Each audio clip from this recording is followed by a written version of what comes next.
छोटी गिल्ली बड़ी गाय। क्या आपने कभी ऐसी ईद देखी है जहां गाय गिल्ली से बड़ी हो? आइए सुनते हैं एक मिजाहिया कहानी। जवाद नामी एक लड़के ने ईद पर सबसे बड़ी गाय लाने का फैसला किया। इसने सोचा कि सब लोग हैरान रह जाएंगे।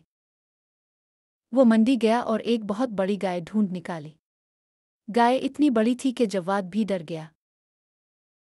जवाद ने गाय को सुजुकी में डाला और मोहल्ले में ले आया। लेकिन गिल्ली इतनी तंग थी कि सुजुकी फंस गई और गाय का आधा जिस्म बाहर रहा। मोहल्ले वाले हंसने लगे और जवाद परेशान हो गया। क्या अब होगा? किसी ने कहा, दरवाज़ा खोलो, शायद गाय उतर जाए। जैसे ही दरवाज़ा खुला, गाय भाग गई। जवाद और मोहल्ले वाले गाय के पीछे भागे। ये एक मिजाहिया रेस थी।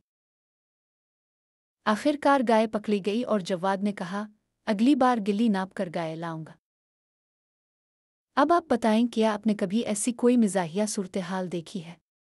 नीचे कमेंट्स में बताएं और इस वीडियो को अपने दोस्तों के साथ शेयर करें ताकि वो भी हंस सके। और हाँ, हमारे चैनल को सब्सक्राइब करना मत भूलिएगा।